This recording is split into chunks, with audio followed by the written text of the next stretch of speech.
nós possamos ler mais uma vez o texto, que é a divisa, né, que foi escolhida, que está lá no Evangelho de Mateus, no capítulo 7, a partir do versículo 24.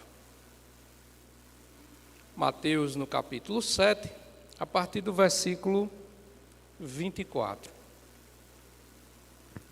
Eu vou ler na minha versão, e aí os irmãos leiam na versão que está disponível, acessem suas Bíblias nos celulares, abram suas Bíblias, e vamos ler a palavra do Senhor da seguinte forma. Na minha versão existe um título chamado Os Dois Fundamentos. E o texto começa dizendo assim: todo aquele. Preste atenção nisso, olha, é todo aquele, pois, que ouve estas minhas palavras e as pratica, será comparado a um homem prudente, que construiu a sua casa sobre a rocha. Caiu a chuva, transbordaram os rios, sopraram os ventos, e bateram com força contra aquela casa. E ela não desabou, porque tinha sido construída sobre a rocha.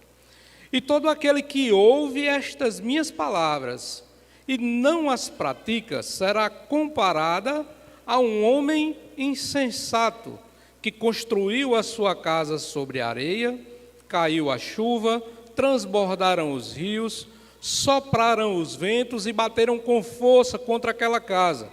E ela desabou, sendo grande a sua ruína. Amém? Possamos orar mais uma vez.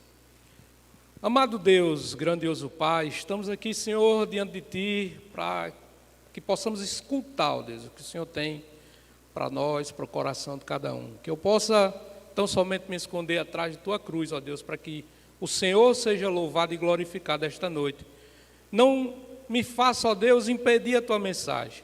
Abre as mentes e os corações, para que a Sua palavra seja aplicada na vida de cada um. Esta é a nossa oração, em nome do Teu Filho amado Jesus. Amém. Meus queridos irmãos, quando nós olhamos para esse texto que acabamos de ler, é uma parábola.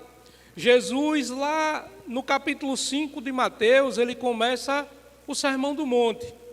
E nesse sermão ele traz diversos ensinamentos.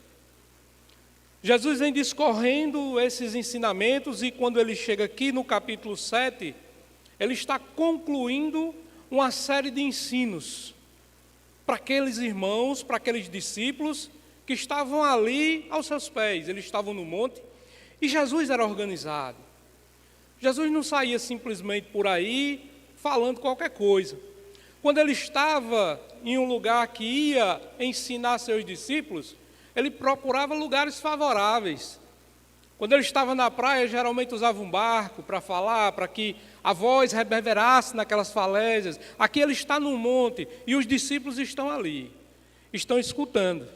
Quando nós olhamos aqui, Jesus concluindo esse sermão, ele vai falar desses construtores.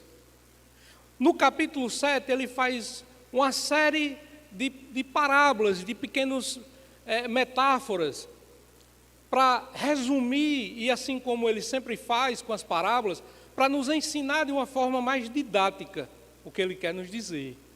Para que, vamos dizer no nosso ditado hoje, ele desenha, para que não fique dúvidas. Então, cabe a nós olhar, examinar as Escrituras atentamente, cada um de nós, atentamente. É bem certo que o contexto imediato dessa parábola não tem nada a ver com construção física. Não é uma casa física que Jesus está falando. Essa casa que ele está falando é cada um de nós. Somos nós que ele está falando. É para cada um que está escutando todo o seu sermão, desde o início, que ele está falando agora. Olhe, é como se fosse um construtor. Vocês que passaram todos esses dias, todo esse tempo, olhando para mim, escutando a minha mensagem, a partir de agora eu vou dizer a vocês com quem vocês vão parecer se praticarem as minhas palavras, ou não. Quando nós olhamos o contexto imediato desse texto, nós observamos que aqui são figuras de linguagem. que Cristo está usando.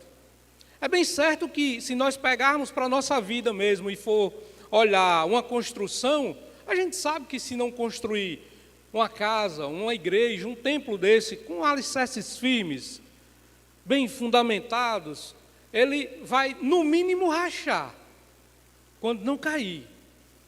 Cada um aqui, eu acho que já passou por construção, já viu alguma coisa, e se não tiver o alicerce firme, a obra não se sustenta. É o primeiro passo, é a dedicação do tempo. Muitas obras levam mais tempo na sua fundação do que mesmo na sua conclusão. Então, quando nós olhamos para esse texto e para essas figuras de linguagem que Jesus está falando aqui, essa construção é de cada um de nós como indivíduos. Esta casa somos nós. Esta casa é nossa família. Isso aqui é uma verdade espiritual que Jesus está falando para aquele povo que estava escutando ele. Jesus fala para os seus discípulos. E nesse contexto da parábola, e quando nós olhamos um outro contexto, esses construtores prudentes, esse insensato, pode ser comparado ali, essa rocha, com o Evangelho de Cristo, aqueles que escutam a mensagem e colocam no coração e as pratica. Aceita o Senhor como construtor, como mestre da sua vida. E aqueles que simplesmente rejeitam a palavra do Senhor. E continuam construindo suas vidas, continuam construindo seus lares, suas famílias em outras bases, que não é a rocha.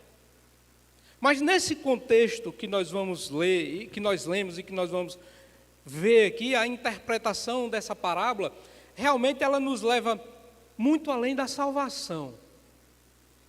Ela vai nos levar e chega até um ponto de desenrolar a nossa vida pessoal, prática, individual, mas também no contexto de nosso lar, no contexto da nossa família. Quando nós vamos olhar nesse contexto do capítulo 7, nós vemos uma série de discursos que Jesus faz, uns elementos que ele vai usando, e ele vai mostrando lições valiosíssimas. Quando nós olhamos do versículo 1 ao 6, ele fala do julgar e não julgar. Não julgue para não ser julgado. Você vê o cisco, mas não tira a trave, e Jesus chama esse povo de hipócritas. Na construção da vida deles, ele olhar para o olho do irmão, julgar, e não tirar a trave que tem no olho dele, na construção da sua vida, olhando para a construção do seu caráter, Jesus diz que é hipocrisia. Quando nós olhamos os versículos do 7 ao 12, ele fala no pedir e receber, bater e abrir, buscar e achará. Jesus ele vem fazendo essas parábolas e vem fazendo essas metáforas para que aquelas pessoas que estão ali, eles entendam. Façam com os outros o que querem que façam com vocês. Quando nós olhamos do versículo 13, o 14, ele fala do caminho largo, do caminho estreito, o caminho que leva à perdição, o caminho que leva à vida. Ele vai tratar dos falsos profetas com as duas árvores, que nós vamos conhecer através dos frutos, a árvore que dá bom fruto, a árvore que não dá bom fruto. E Jesus vai discorrendo, quando chega aqui no versículo 21 e 23, ele fala de duas condições. Um faz a vontade do Pai, e o outro será reconhecido, mas só um entrará no reino dos céus. E aí chega na parábola dos dois fundamentos. Então Jesus vem construindo na mente desses discípulos, dessas pessoas, o entendimento de todo o seu sermão, que ele começou lá no capítulo 5 de Mateus. Quando chega aqui, quando nós vamos olhar, ele também faz uma dualidade. Ele diz, olha, todo aquele que ouve e pratica, e todo aquele que ouve e não pratica. Se nós pararmos e analisarmos agora essa parábola, todos os dois ouvem. Não é que um não pratique porque não ouviu. Todos os dois ouviram. Mas um resolveu praticar e o outro não. E Jesus diz que esse que começou a praticar, ele chama de prudente, que edificou a sua casa sobre a rocha. Aí ele diz que sobre essa casa caiu a chuva no telhado, soprou o vento aqui nas paredes dessa casa, os rios aqui deram no alicerce. E o que foi que aconteceu com essa casa diante de tudo isso? Ela permaneceu de pé. Por quê? Porque esse construtor prudente construiu a sua casa sobre a rocha. Esse construtor que construiu a sua casa sobre a rocha é aquele homem que ouviu as suas palavras e praticou. Quando nós olhamos Jesus falar aqui, praticar o quê? Jesus está falando, é um sermão. Jesus está falando para aquele povo que estava ali. Olha, vocês que estão ouvindo, vocês estão me ouvindo, pratiquem. Hoje, o que é que nós vamos ouvir? O que é que nós temos? O que é que nós vamos praticar, obedecer? É a palavra do Senhor. Nós temos Jesus falando com cada um de nós hoje, nos construindo como cidadãos, como homens de Deus, aqui através da sua palavra. É a revelação de Deus que nos dá o conhecimento de Jesus, o conhecimento das suas maravilhas. Hoje nós estamos lendo essa palavra por quê? Porque nós temos acesso à palavra de Deus através da Bíblia. Chegou até nós. Então hoje nós não estamos lá nos pés de Jesus naquele monte, nós estamos aqui diante do Senhor com a sua palavra, a mensagem da cruz revelada. Então é essa palavra que Jesus está mandando cada um de nós praticar. É individual, nós vimos isso ontem, nós vimos hoje, falando disso. A individualidade do perdão, que nós vimos hoje pela manhã. Então, quando nós chegamos aqui e olhamos, nós batistas, na nossa declaração doutrinária, o primeiro princípio é que nós temos a Bíblia como única regra de prática e fé. Os batistas antes eram conhecidos como os Bíblias. Perdeu-se um pouco essa tradição, mas nós podemos recuperar novamente. Mas o fato é que a Bíblia é a nossa única regra de prática e fé. A declaração, ela diz que é a aceitação das Escrituras Sagradas como única regra de fé e conduta. Dada a importância desse livro, é o que nos diferencia de algumas seitas, que alguns têm até a Bíblia, mas não é só a Bíblia, tem outras coisas para completar. Nós temos a Bíblia Sagrada, que é a palavra de Deus. Existem alguns conceitos que dizem a Bíblia, ela contém a palavra de Deus, ou que a Bíblia se torna a palavra de Deus. Não, meu irmão, isso é engano, isso é armadilha do inimigo. A Bíblia é a palavra de Deus, a nossa única regra de prática e fé para as nossas vidas, cada um individualmente. E quando nós entendemos isso, quando nós olhamos para a palavra de Deus, que nos traz lições valiosíssimas, é que nós entendemos que a nossa responsabilidade da construção do lar começa por cada um.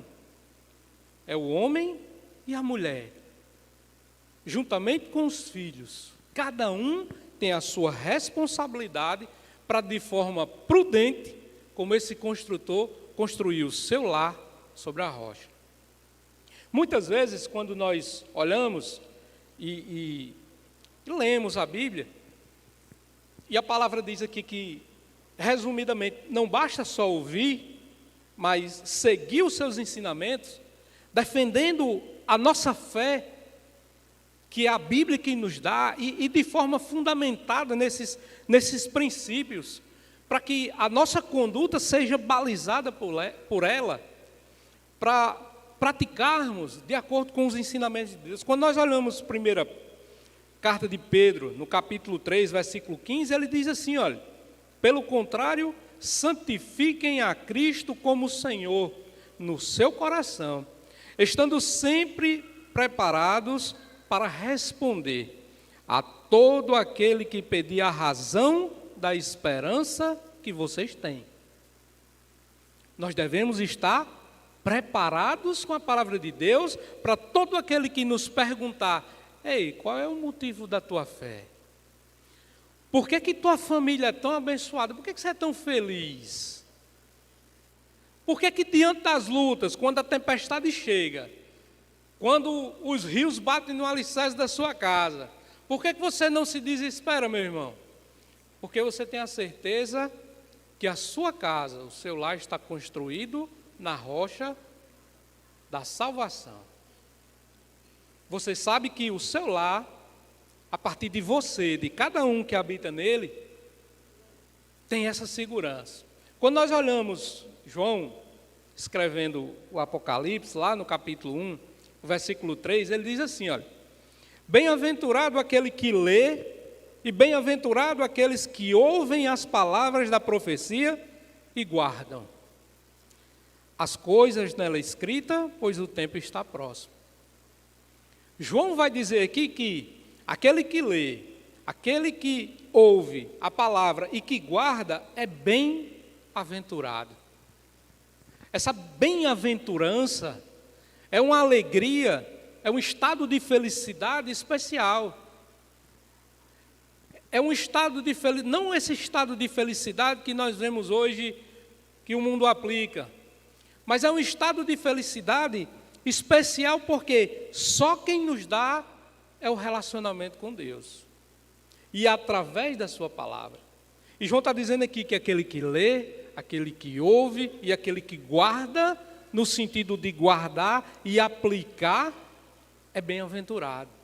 É por isso que nós, quando cumprimos os mandamentos do Senhor, quando olhamos para a palavra de Deus, nós somos bem-aventurados, porque ela nos dá essa força, esse raciocínio de que Deus está conosco.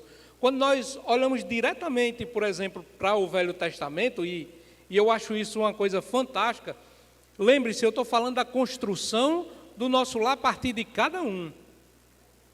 Quando nós olhamos aqui, nada tão notável quanto aos ensinamentos aqui do Decálogo, dos 10 mandamentos, e são abordados temas diretamente aos nossos princípios cristãos, éticos cristãos, na parte teológica, na parte social, e todos esses mandamentos individualmente. Porque, meus irmãos, mesmo quem não conhece a Bíblia, quem nunca estudou a Bíblia, ele tem o conhecimento de Deus. Romanos 2 vai dizer que esse conhecimento é inato, que o ser humano já nasce com o entendimento de que existe um Deus, de que existe um ser.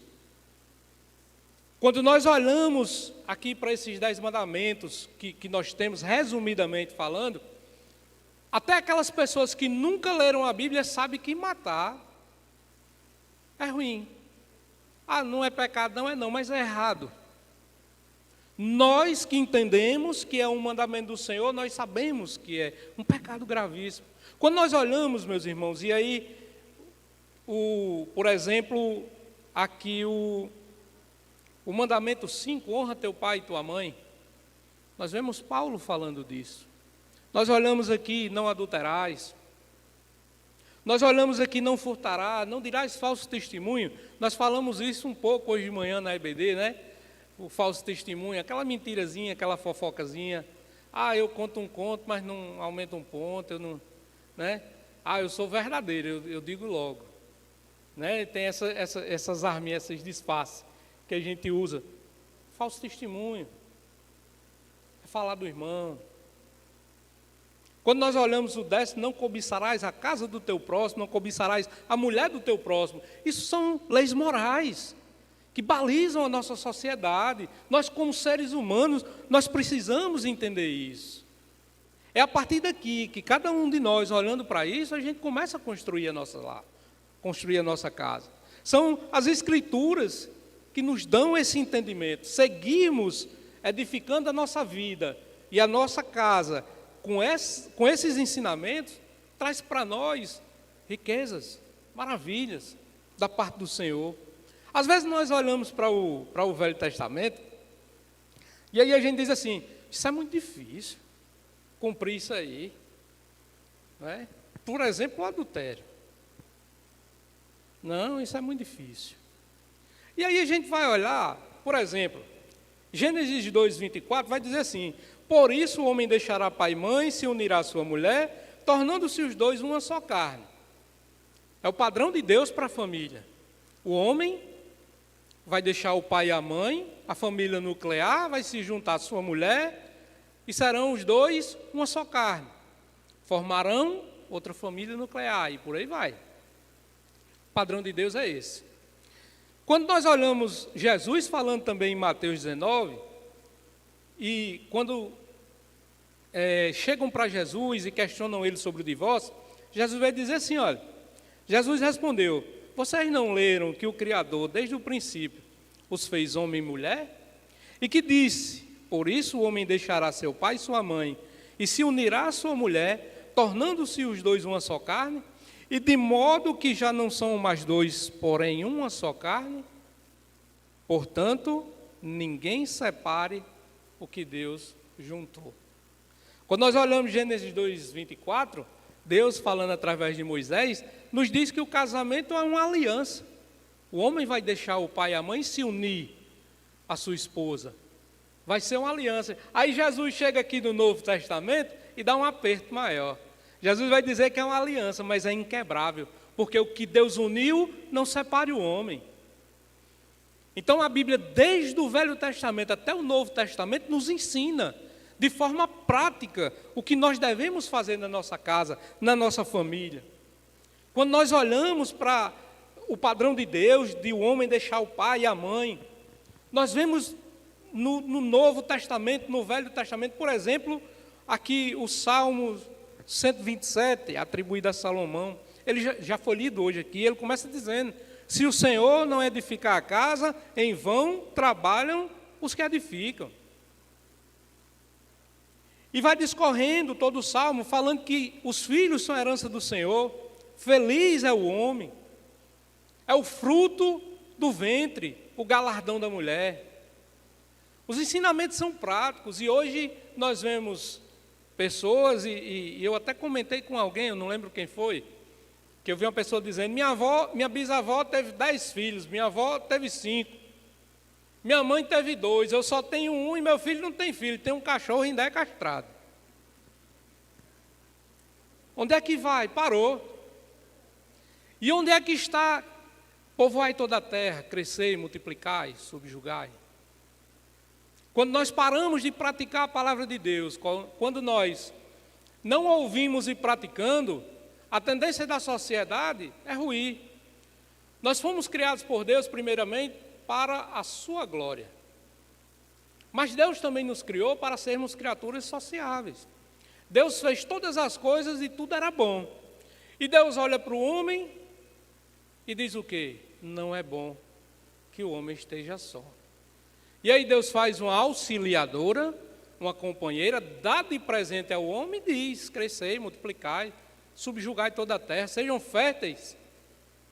E aí quando nós paramos de cumprir esse mandamento do Senhor, essa ordenança de Deus para a humanidade, a tendência é que ela se acabe. Vai chegar um tempo que vai parar, né? Se continuarmos assim. Então, meus irmãos, quando nós olhamos para o Salmo 128, por exemplo, ele vai nos dar aqui o exemplo de que a felicidade no lar está intimamente ligada com o temor do Senhor. O Salmo 128 começa dizendo: bem-aventurado aquele que teme ao Senhor e anda nos seus caminhos, segundo a sua lei, segundo a Bíblia. A Bíblia mesmo vai nos dizer que a palavra do Senhor é lâmpada para os nossos pés e luz para o nosso caminho. Então, andar nesses caminhos, você comerá do fruto do seu trabalho. Será feliz, tudo te irá bem. Sua esposa, no interior de sua casa, será como videira frutífera. Seus filhos serão como rebento de oliveiras ao redor da tua mesa. Eis como será abençoado o homem que teme ao Senhor. Então, o temor ao Senhor e a felicidade no lar está intimamente ligada. Então, nós vemos que a Bíblia ela nos dá base para para essa boa construção do lar. E é por isso que Jesus diz assim: aquele que ouve e pratica é um construtor prudente. Você está construindo de forma exemplar a sua casa, o seu lar, construindo primeiramente cada um como indivíduo, tendo os princípios, as leis no coração e posteriormente para dentro do seu lar, ensinando seus filhos, ensinando dentro de sua casa, sendo o sacerdócio do lar, o marido sendo o cabeça, a esposa sendo auxiliadora, os filhos obedecendo. Esse é o padrão de Deus. Qualquer coisa que fuja disso vai ser ruína. Quando nós olhamos, e aí outro exemplo, quando nós olhamos aqui para o 7º mandamento, por exemplo, que é não adulterar, Jesus olha em Mateus, lá no início do Sermão do Monte, no capítulo 5, 27 e 28, ele diz assim: vocês ouviram o que foi dito, não cometerá adultério. Eu, porém, lhes digo, todo aquele que olhar para uma mulher com intenção impura, já cometeu adultério. Veja Jesus dando um aperto maior. Para os judeus, assim para muitos hoje, adultério é só quando você vai e tem relações sexuais com outra mulher, não seja sua esposa, fora do casamento, fora do relacionamento. Aí Jesus diz assim: olha, basta você ter a intenção no coração, você já está adulterando. Está vendo o aperto que Jesus está dando? Para não deixar brecha. Não existe, Deus abomina o adultério. O pastor Neemias falou muito bem ontem a respeito disso. Deus abomina por conta disso. Então, Jesus diz assim: olha, na prática é assim, mas olha, a intenção também é adultério.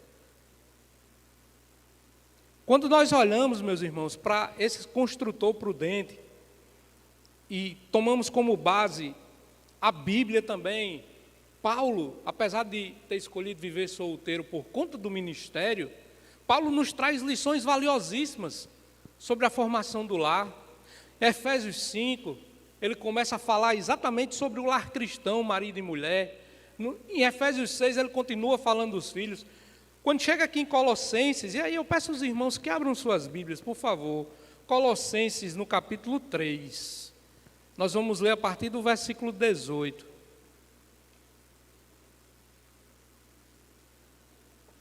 Vai falar dos deveres em casa. Colossenses, no capítulo 3, a partir do versículo 18, a palavra diz assim: esposas, que cada um de vocês se sujeitem ao seu próprio marido, como convém ao Senhor.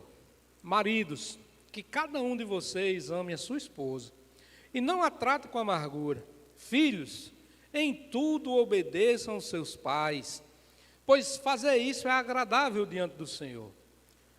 Pais, não irritem os seus filhos, para que eles não fiquem desanimados. Servos, obedeçam em tudo os seus senhores aqui na terra, não servindo apenas quando estão sendo vigiados, visando somente agradar pessoas, mas com sinceridade do coração, temendo ao Senhor. Tudo o que fizerem, façam de todo o coração como para o Senhor e não para as pessoas, sabendo que receberão do Senhor a recompensa da herança. É a Cristo, o Senhor, que vocês estão servindo. A instrução é clara para a nossa vida, para a nossa casa. Então, meus irmãos, por que é tão difícil fazer? Por que é tão difícil construir? Porque muitas vezes nós temos o coração duro. Jesus vai dizer: por conta da dureza do coração de vocês, que Moisés permitiu o divórcio. Mas se nós olharmos aqui, obedecermos a palavra do Senhor, inegavelmente, nós vamos ter um lar mais forte, uma família mais forte. Nós vamos ter pessoas temente a Deus dentro de nossas casas, trabalhando em conjunto, para quê? Para cada vez mais firmar essa casa na rocha. Se nós formos observar, meus irmãos, a partir do versículo 26, desse servo, desse homem que não pratica, e Jesus começa a falar que esse homem que não pratica as suas palavras é um insensato. E observem que as mesmas coisas que caíram na casa bem construída, caem sobre elas. Essa casa aqui que foi construída de forma imprudente, de forma insensata, tola, que Jesus chama esse homem de insensato, negligente, cai as mesmas coisas sobre ela.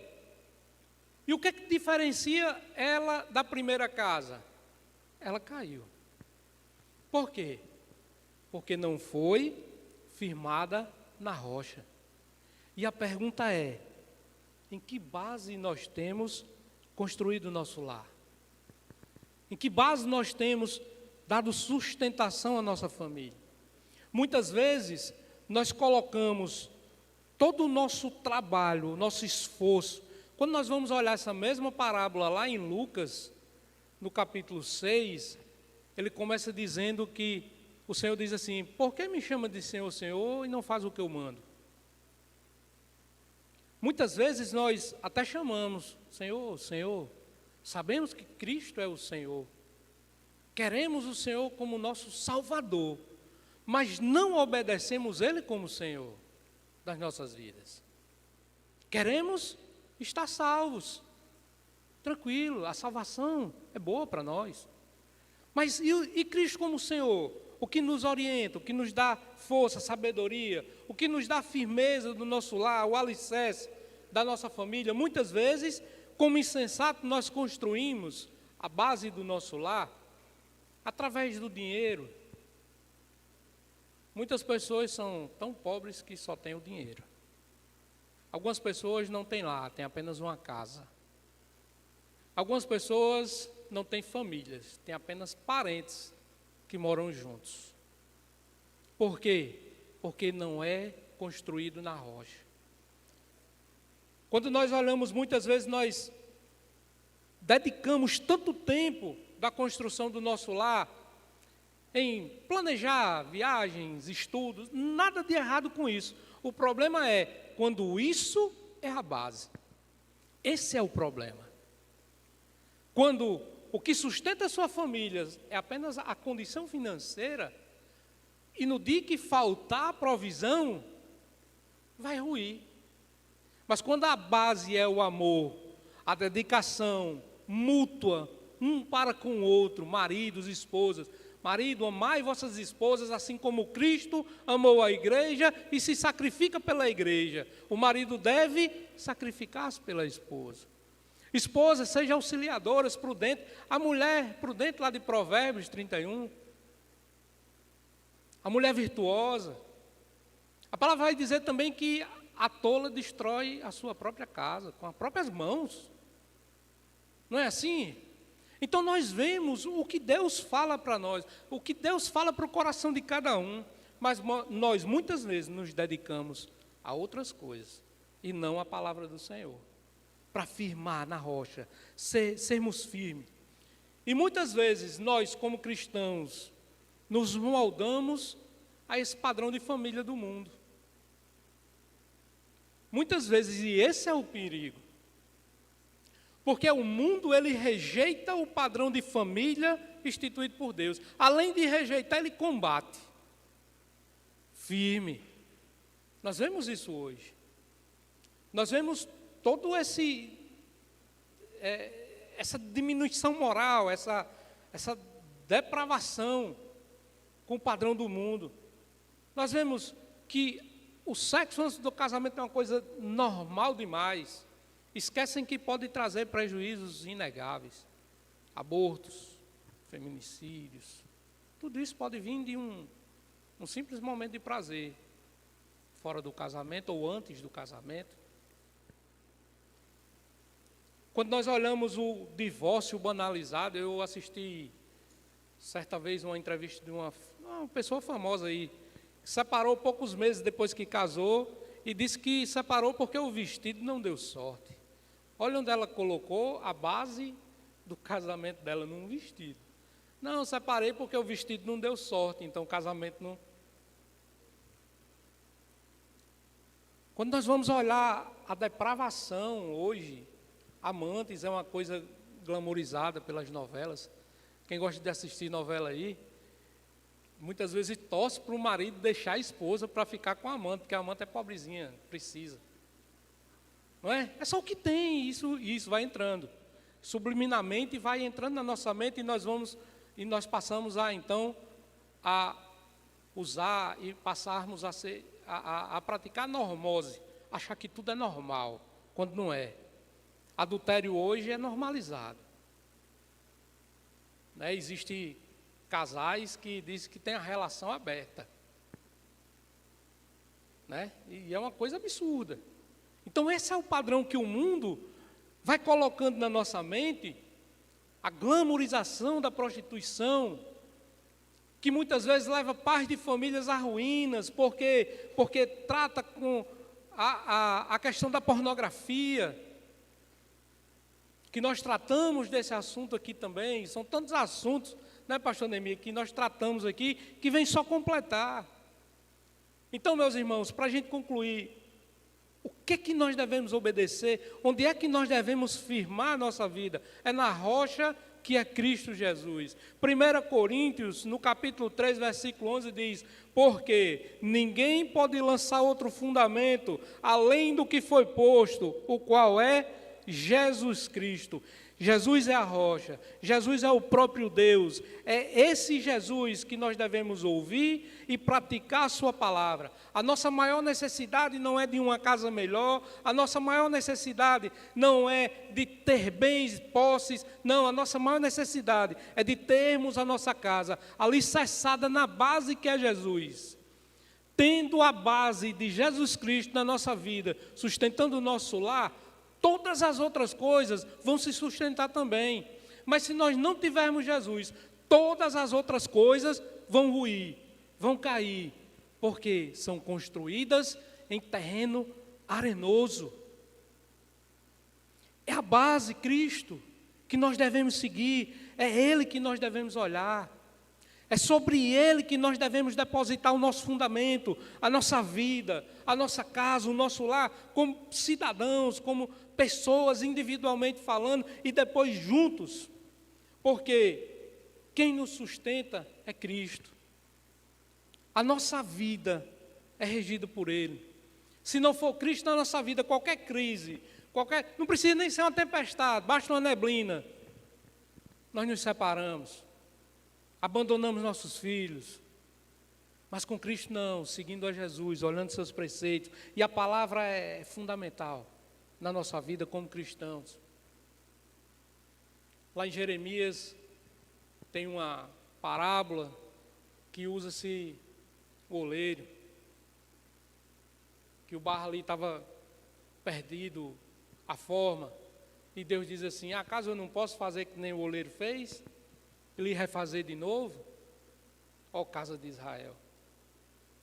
É Cristo que nos sustenta, é Deus que nos molda, é sobre Ele que nós devemos depositar a nossa força, o nosso alicerce.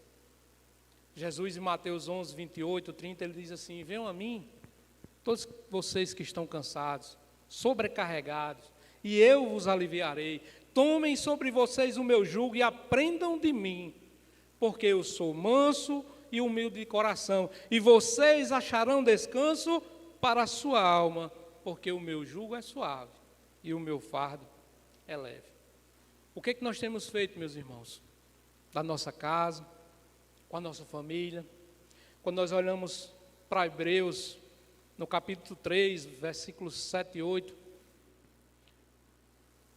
o autor diz assim: por isso, como diz o Espírito Santo, hoje, se ouvir a sua voz, não endureça o coração. Como é que está seu coração, meus irmãos?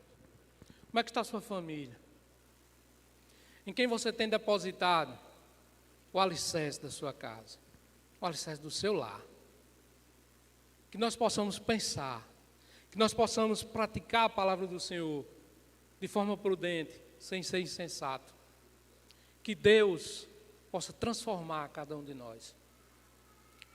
E eu convido a você, meu irmão, que está aqui essa noite, que nos visita, que ainda não entendeu que Jesus Cristo é o nosso Senhor, é o nosso Salvador, é o que nos dá alento. Jesus é a nossa rocha, é a força, é a nossa salvação.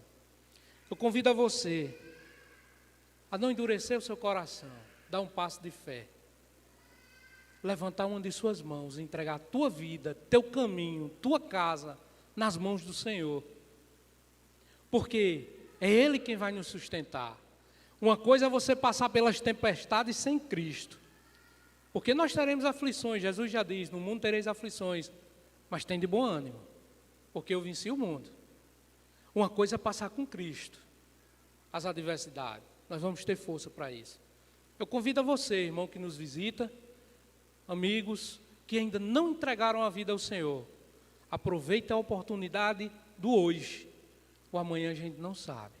Dê um passo de fé, comece a construir a sua vida, a sua casa, na base, na rocha que é o Senhor. Eu sei que é difícil, muitas vezes o braço pesa uma tonelada para tomarmos essa decisão, mas é urgente e necessário, para que Deus, para que Cristo possa realmente fazer o alicerce da sua casa inabalável. Alguém aqui nessa noite que entendeu a mensagem do Senhor, que quer entregar a vida para Jesus, se tem alguém, dê um sinal com sua mão. Se não há, eu não costumo insistir, porque isso não é um apelo, é um convite, e é um convite especial. Nós que temos Cristo, que um dia professamos nossa fé em Jesus, nós sabemos disso. E você, meu caro irmão, que já entende o poder de Cristo na sua vida, mas que está apenas ouvindo, comece a praticar, que as coisas vão mudar. Comece a praticar a palavra do Senhor. Tiago 1, versículo 22 diz: sejam praticantes da palavra e não apenas ouvintes, enganando vocês mesmos.